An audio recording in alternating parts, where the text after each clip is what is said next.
How do you forgive someone who leaves your child behind and laughs about it? Mine came while I was pouring coffee. This is Disney security, sir. Your son is here at Lost and Found. I remember the mug slipping from my hand, shattering on the floor. Is everything okay? I asked. The guard hesitated, like he didn't want to say it. He says his family left without him. Then I heard a small voice in the background, shaky but clear. Dad, they went home without me. I froze. The sound of laughter, music, roller coasters, all of it clashed with those words. I asked to stay on the line, just to hear him breathing.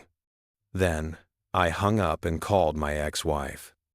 She answered on the second ring, voice bright, fake. You really didn't notice? I asked. She laughed. A man's voice her new husband chimed in from somewhere near the phone. Good kids never get lost, he said, chuckling.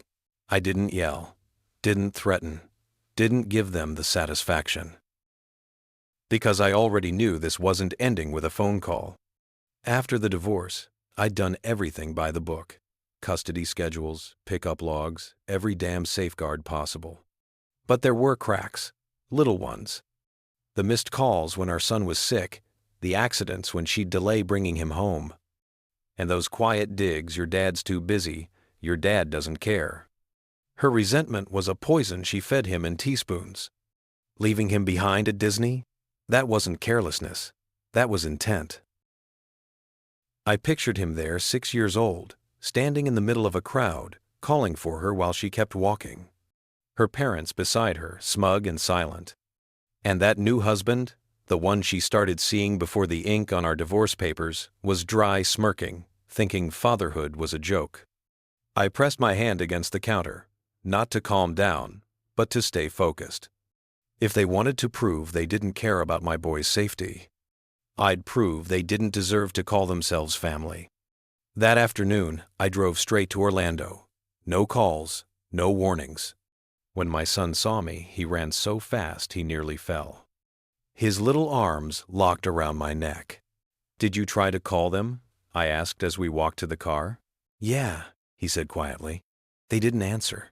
His voice didn't crack, but his eyes said everything.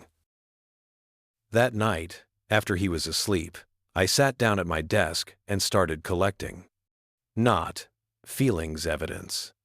Security footage from Disney, medical records, missed treatment logs. Screenshots of her bragging about adult weekends when she was supposed to have him. Every detail became a thread. I was building a rope. I didn't tell her. Not yet. I wanted the truth to hit all at once, clean and final. 2 weeks later, we sat across from each other in a small, stale-smelling room. Her lawyer smiled like this was just another custody review. I slid a folder across the table. Inside photos, timestamps, records. The Disney footage sat right on top. She smirked at first. Then she saw herself in the video walking away, laughing, hand in hand with that man. And behind her, my boy, calling out, swallowed by the crowd.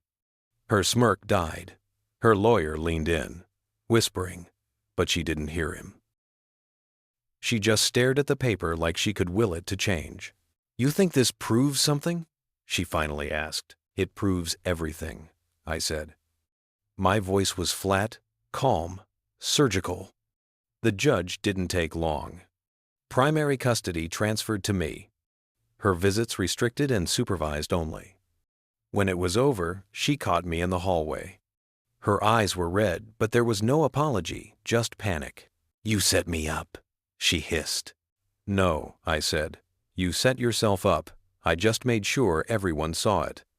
She opened her mouth, then shut it again. I walked away. The sound of my shoes echoing off the courthouse floor was louder than her breathing.